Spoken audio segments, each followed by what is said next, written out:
Hi there, and welcome to our monthly career insight session from 1080. And today we're going to be talking about how you know if it's the right time to set up your own business. So as usual, please do let us know that you're here by commenting where you're from, and feel free to ask us questions as we go through the session. So today I'm joined by Trevor Merriden, who's a career and business coach at 1080, Maria Mann, who's a career coach, and Anya Wallstrom, who was Maria's client and is a graphic design business owner. So welcome, everybody. Hello. Hello. Shall we just quickly do a bit of an intro to everyone? So Maria, as you're first on my screen, do you want to just give a quick overview as to what you do at 1080? Yep, so I'm a career coach and I work with a wide variety of people, some of whom are looking for different jobs and want to look at what they want to do next, and some of whom now are starting to set up as self-employed. So something that I think we're increasingly seeing. Brilliant, thank you. And Trevor? By day, I'm sort of founder of Merriden Media, which business I set up about 10 years ago, a former journalist, turned sort of PR person, turned sort of content creator. By night, well, not actually literally by night, but I do coaching of startup and scale up entrepreneurs, which is something which is great, and it's just fascinating field to be involved in. Brilliant, thank you. And Anya? Yes, I'm a graphic designer and an art director, and I've been working with Maria over the last year and a half, I think. Starting out on my own. So yeah. Brilliant. Okay. So as I said at the beginning, we're talking about when you know it's the right time to set up your business. So we'll go straight over to Anya with what prompted you to set up your graphic design business, Anya. I was made redundant about 1.5 years ago, and I started working with Maria then. And initially, I was looking for a job, but nothing really. The perfect fit didn't happen, and I started sort of freelancing on the side while I was looking around and trying to find good opportunities.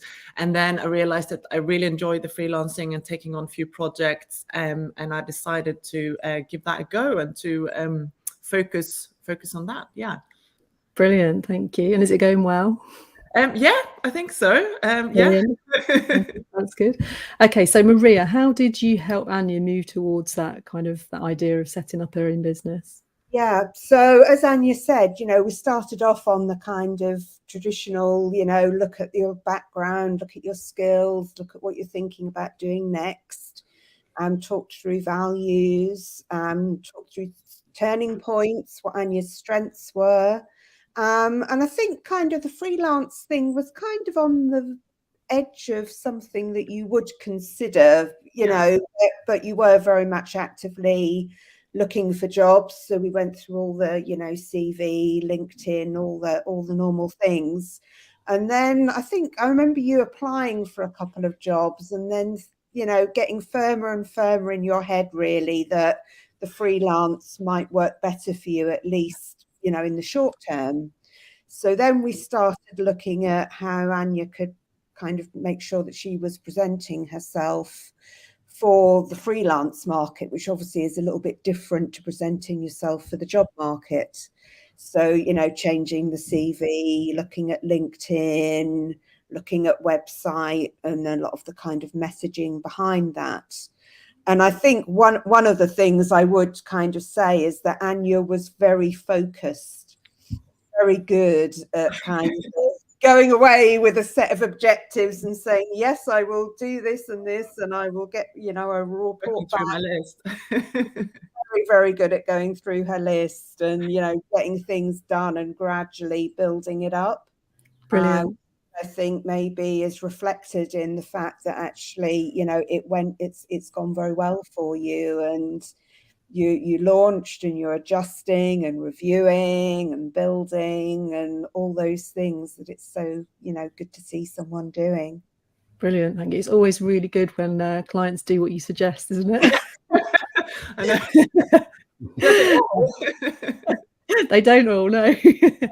Okay, so Trevor, what in general terms, I know we've talked about this quite a lot in the past, but what advice do you give to people who are wanting to set up their own business? I mean, it's interesting what Anya and Maria have both been talking about in terms of, particularly that the F word focus, that sort of comes along. And I think that is very important. I too was, made redundant, and I kind of took that opportunity to set up the business after quite a lot of thought and discussion internally. So it's got to be something that you have to be clear about, have a focus on why you want to do it. And in my case, I kind of relished, after so many years of working in corporate life, the idea of a sort of freedom, but also with that, the why. That why also comes responsibility, if you like. There's nobody there to fix the photocopier when it breaks down, and there's lots of things that you have to accept, that it's all on your doors. Think about why you want to do something. If you want that freedom, if you want that flexibility, if it's a freelance career you're going down. Also, I think you have to focus on things like who is it that I am selling to?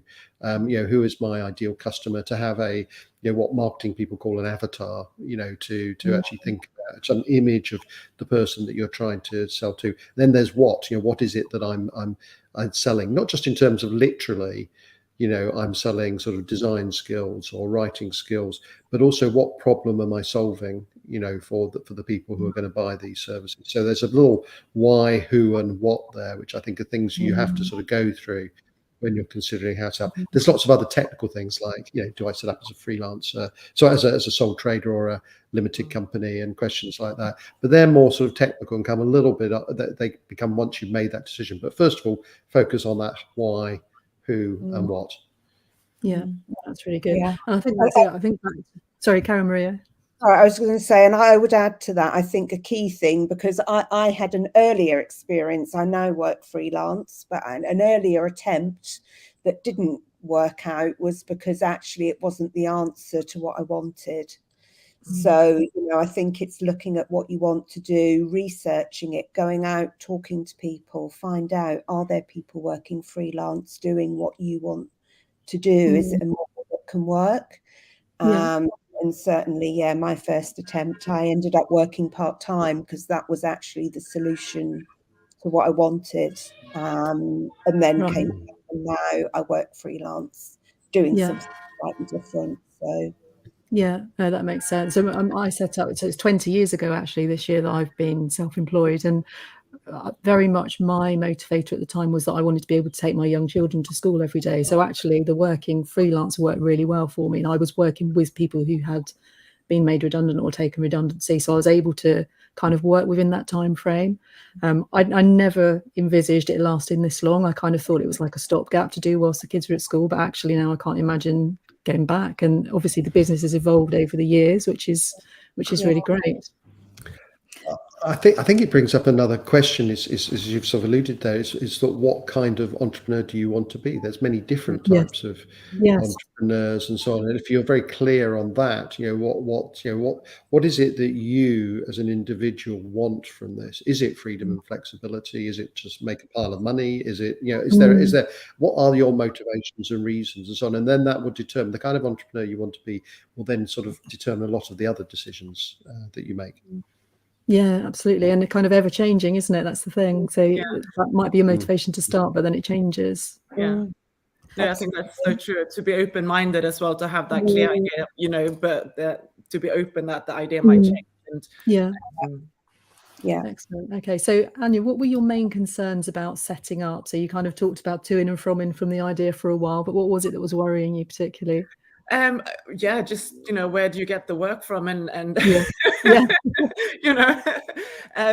but obviously Maria has been really helpful as well, and we sort of worked about with the LinkedIn, and I've actually been approached through LinkedIn to do projects, which has been really great, obviously, but also sort of your network and how really thinking about your network. That it could be anyone, it could be your uncle, it could be colleagues, it could be your neighbor or your neighbor's uncle, or and just be really open-minded about your network and talk to people, and I think that is something, a side effect almost about being freelance, that I really, really enjoy. You have to be really proactive, you have to talk to people, you have to send that email and that text message to someone you worked with 20 years ago and just checking in, and I think that is something that I really enjoy, and making the effort to reach out to people, and things come out of it, which is great.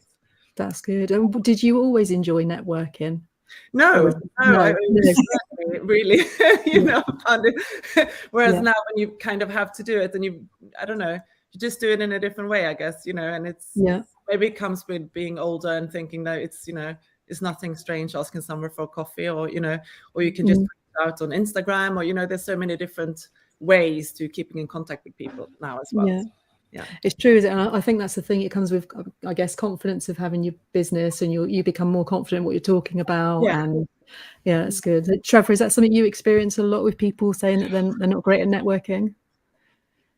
Yes, and in fact, I didn't think I was particularly good at networking at the start, but I was in a slightly forced situation because I was made redundant. I told them that I was going to set up a business. They told me there was a bunch of people I couldn't talk to, so as part of a sort of gardening league thing. But then I realised the rest of the world I can talk to, and so it gave me a good excuse to. And I probably drank huge amounts of coffee over that 3 months, where I was just asking people about 3, 4, 5 times a week, to go for a coffee and ask them all about things. And I saw it actually kind of rekindled a lot of those people who I hadn't been in touch with, for sort of 7, 8 years, because I was too busy doing a job at the time, and it kind of gave me a great test bed, because I kept floating my idea. People kept saying, "Oh, I like that idea, but I'm not sure about that idea," and so it gave me a sort of test bed, if you like, and when you actually have started proper, just keep that test bed going, because you're just floating ideas, just listening to people, and just keep that never going. So I found it a great way to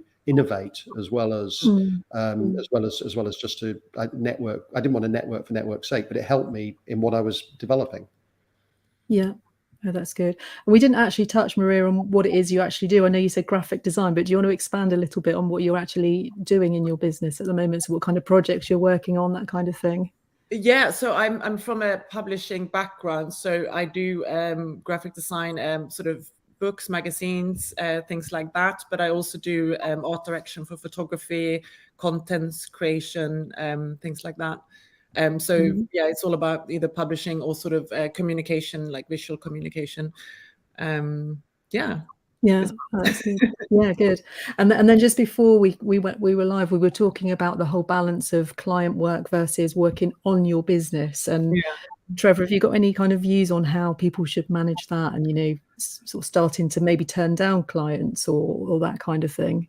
Yeah, I think there is always a temptation at the start. I mean, first of all, the cold current versus new business thing is like walking a tightrope in a high wind. You just if you lean too far, you spend all your time on client work, and then later you discover that you haven't got any more business in the pipeline. And there are always those kind of undulations. I guess the aim is to make the down bits as short and as brief as possible, and so on. But in terms of tips, I think that what I do is that when I am very busy with client work, I kind of mark down a minimum amount of time I spend on this in a week. That's my hard time, if time I have to do in spite of clients. And when it's the other way, when I haven't got enough sort of client work, I make sure the clients are really happy, but I try not to over service them, sort of in terms of sort of give them a good thing, but also sort of manage their expectations. But I think particularly the time when you feel least able to pitch for new clients is the time when you should be actually focusing on what you can do, just that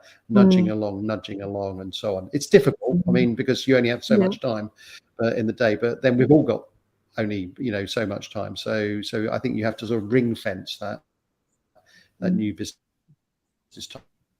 time, particularly when you're busy with other stuff. Yeah. And have you had much of that yet, Anya? Yes, I guess so. Yeah, as you say, you're busy with the project, and then you realize there's only 4 days left of the project. Like, my God, what's happening next week? So I think that's something you learn. Yeah, definitely. Okay, so starting a business in a recession or near to a recession. So is it as bad as you expect? So I know, again, we talked about this a bit, Anya. So how has it been for you? I mean, for me, because I'm a graphic designer and I work with communication, and a lot of because of changing times also after the pandemic, I think a lot of people want to rebrand their company, or they want to work more on the communication, or they want to change how they do things. And obviously for me to be able to help them with that is a good time. And also some companies hire me to do a project, for example, whereas before they might have had an art director who worked within the company who were doing that, whereas now they work with freelancers or taking people in to work on a project. So for me, it kind of seems to work quite well at the moment. Yeah, that's good. And Trevor, your views on this? I think that starting a business in a recession can be difficult, but it also presents an opportunity. In that, as Anya's just alluded to, that if somebody else's business isn't going well and they think, well, what are we doing wrong? Do we need a design refresh? Do we need to sort of look at things in a different way? That actually can create sort of opportunities for you. So I would say that there is as many opportunities as there are sort of as there is adversity, but you just have to sort of spot the moment. It's in many ways the best times of being a freelancer or a small business are at those kind of change moments, sort of where you can actually as a small business kind of be a bit more nimble than some of your perhaps bigger competitors. So you can be really flexible, you can be really which is an advantage, I think. And I think, sorry, I was just going to say, I think it's a case of always keeping in touch with what's going on and thinking about how you're going to evolve things. So it's like, you're never really standing still. It's always developing, and you'll probably look back in 5 years' time and see the path that you've been on, which isn't always predictable, but it's kind of making sure that you are keeping up with what's going on in the market, with the trends, with the way things are developing.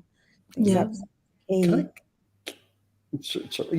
just add one thing to that in terms of market trends and so on, is that if you're in a bad recession and you're worried about things, then you should always sort of do a sort of, I suppose, what I would call a vanilla budget, if you like, where you are just you just say, what do I need? What is my minimum that I need in order for this to make it work?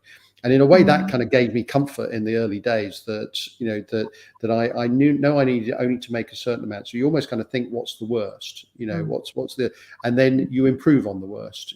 Because and then that gives you the confidence. And I think a lot of it to start with in the early days is about confidence. So maybe set yourself a sort of conservative budget. Have an aspirational budget as well. That this is what I need to do to start making more money, but if you start with that thing when you're under the pressure of recession, I think that helps a lot, because very often it's easier to see it like, what's the worst and how can I improve on it? And so that's not a negative starting point. It's just a starting point saying the market is a bit tough at the moment, but actually if I only make this amount, then I'm going to be fine. Yeah, and kind of linked to this question and the last question in terms of concern. So I know that I've noticed recently I've had lots of people contacting me to say they'd like support, but they can't afford certain rates and things like that. So is that something you've experienced, Trevor, with, do you adjust your rates? Do you stick with it? Do you do a mixture of those things? What I say to the client, or what I actually really do? I mean, it's like I never drop my rates. And that's actually so when I say that, I mean, when somebody says, you've got X, you're charging X £100 a day, and somebody says, oh, could you do it for a bit less? To me, that's the wrong question, because my rate is my rate.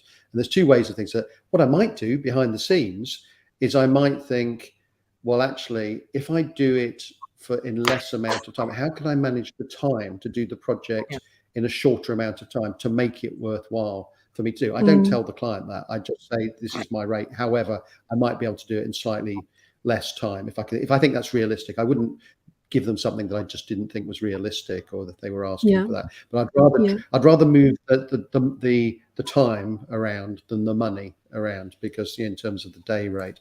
So that was does that answer your question? Yeah, no, it does. Yeah. I know, for instance, on one of my programs, I've introduced like a payment plan. So I say to people, you can split the cost over 4 payments or whatever it is. And that seems to help. But it's really hard. I find it very hard when someone says to me, I can't afford that, because then you kind of feel a bit of guilt maybe, but actually that, like you say, that's my rate. So, and it's competitive and et cetera, et cetera. So have you experienced anything like that, Anya? Any kind of rate? Sorry, Trevor, you were going to continue talking. No, go for Anya. Yes, no, I guess, yeah, you say a rate and they say, no, we can't do it. And then you might ask what is the rate, and they say something else, and then you can then have the choice to do it or not, right? Yeah. But yeah, as Trevor was saying, I think that is really good to then maybe adjust what the work will be and not what the rate will be. Yeah. Yeah. But I think, yeah, it seems like people are not super keen on paying more at the moment. Yeah, it's tough. It is really tough. Yeah. Maria, have you got anything to add to that part? Yeah, I mean, I think it's a case of, you know, being realistic, but also making sure that you are getting some sort of value, because I know for me, it's easy to get pulled, you know, by someone really wanting something, but not being able to really afford to pay for it. And I think the idea of adjusting what you can offer to fit is actually, you know, is the right path, because you can find yourself in the position of undercharging and then finding that actually it's just not financially working. Yeah. Yeah. And it's kind of, that is a side that you do need to take care of and be conscious of. The other thing about undercharging, or if you do drop your rates, is that you then find yourself in a position whereby if your work isn't as highly valued as you think it should be, then you are doing a project which might take a certain amount of time, but you're earning less money from it. And if it stretches so that you kind of end up working on a busy project, like, you then are kind of giving something else up, which is the time to go and get other work as well, which gets us back to the tightrope between current business and new business. So that's another reason why you should keep your rate up, even if you wiggle the time around behind the scenes. Yeah. Yeah, that's because you bind yourself up then for a project which doesn't pay that well, and then another project comes along that pays good, and you can't take it off. You're doing this other thing. Exactly. And I know I've certainly found that often the people that ask for a reduction, and if you do go with a reduction, which I don't now but used to, that they always end up being problem clients. So yeah, very interesting. Okay, so moving on from that, so we've sort of touched a bit on this already, Anya, but what has gone well for you since setting up? Yeah, I think as I mentioned before, I think the networking have really paid off for me, which is really nice. So that works well. I think as we've just mentioned as well, it's about picking the right projects, and it's about working with finding your clients, and some are, more, different projects you enjoy more than others, and it's about moving forward and doing more of the things that you want to do. Yeah, that's good. Maria, what have you noticed from kind of keeping up with Anya? What's gone well for her? Yeah, I mean, I think it's been an interesting journey, and gradually Anya's being able to funnel down into the sorts of things that she really wants. So we've had lots of discussions, and probably more at the beginning around, well, I'm going to take on this. I'm not sure if it's ideally what I want to do, but it's kind of accepting that, in your portfolio, you might have some things that are what you really want to do, and you might have a couple of things that are perhaps, but you never know where they're going to lead. I think exactly. Into a new company is a really positive thing. You never know what's going to come next from it, and you can gradually start to shape it. So I think that's been an interesting kind of journey, and hopefully, you're getting to the point where things, the amount of stuff that is the really good stuff that you really enjoy is kind of increasing all the time. Yeah, no, it's about keeping your eye on that, I think, and be more focused. Yeah, that's good. So Trevor, have you got any kind of advice for people about how to review how well it's going? So obviously, you know that it's going well because you're getting clients, but actually you meeting what you wanted your business to do. Do you recommend people spend time, planning that kind of reviewing? I think it's essential. And if you get back to those kind of the questions I was mentioning at the beginning about, why or what your purpose is in doing this, there could be a personal purpose, or there could be a sort of higher level kind of, sort of purpose of your business. But I think you should always visit in with yourself sort of, at least once a year, and just say, am I still doing this for the same reason? Is this still important to me? If the answer is yes, just carry on, and if the answer is no, say, what's changed, so I think so I think there's a kind of a review period and a renew period, if you like, where you're just checking in with yourself. And you should do the same thing with things like, if you have a team or you work with people in some sort of working arrangement, then you should have us almost like a team charter, if you like, that every, I don't know, just for the sake of argument, say once a quarter, that you're just saying, are we still working well together? Is there anything we could be doing better together? In terms of the numbers, yes, I think you should be reviewing, those sort of a regular basis. Once a month is an obvious time to do it.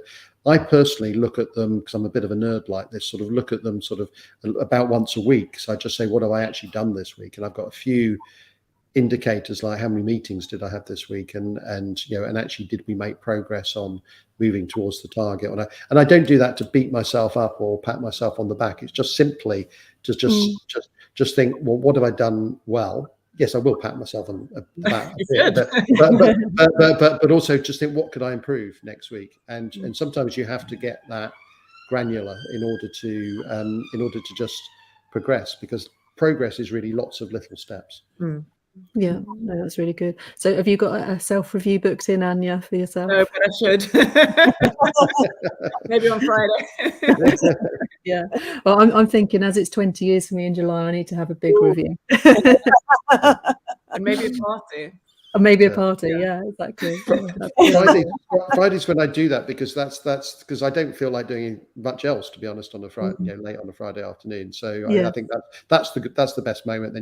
Then you put the week to bed and then start again on Monday. So yeah, no, that's really true. That's Okay, so we've talked a bit about how you've gone about getting clients, Anya, from kind of your network, essentially. But you did mention LinkedIn. So how has that been people finding your LinkedIn? Has it been because of content you've published on LinkedIn, that kind of thing? No, it was someone found me. And reached out, which was exciting, obviously. Yeah, it's good. It's really good when it works, isn't it? Yeah, exactly. Yeah. And I guess Maria always suggests to keep LinkedIn active, and I try to do that. I'm not the person who sort of yet publish things and stuff, but that is maybe after my review I will start doing that more. I think that's probably a really good thing. That's good. And Trevor, any other sort of general advice about how to find clients? I mean, in addition to all the good stuff that other folk have sort of said there, I think one aspect of LinkedIn is that people focus a lot on the posts, and sort of the public face. I think a lot of the additional value in LinkedIn is in the conversations that happen in the sort of direct messages where you're having a genuine, and I don't mean sort of putting in one of those kind of messages that's just kind of sort of trying to push yourself onto people. I mean, just having genuine conversations with people about what they're up to. And because if you think about it, most of your business is going to come through reputation, word of mouth, people who've dealt with, or people like, trust, and vice versa, hopefully. And that's how a lot of stuff sort of emerges. And you just kind of genuine, sort of conversations. And I think that's just as important in terms of the development of my business as the posting is. Yeah, great. Okay. So just sort of general advice as we start to wind up the session now. So what advice would you give to people who are thinking about setting up? So Anya, should we start with you? I think if it is something that you think about, maybe if you still have a job, maybe start doing it a bit on the side or go part-time to have that transition. Or if you are made redundant, just go for it. Yeah. Because, what's the worst that can happen? You can always try and find a job later if it's not right for you at this time. Brilliant, thank you. And Maria? I would say test it out, talk to people, get feedback. I think, as Trevor kind of quite nicely described, it's worth finding out what people think would really work and what people question. Fine, and develop it all the time. Great. Okay. And Trevor? I would say when you if you make a decision to set up a business, then look at things as much, well, probably more from the perspective of opportunity rather than fear. You don't think about sort of you should consider or be concerned about what could go wrong, but you should overwhelmingly be talking about how will this make my life better, and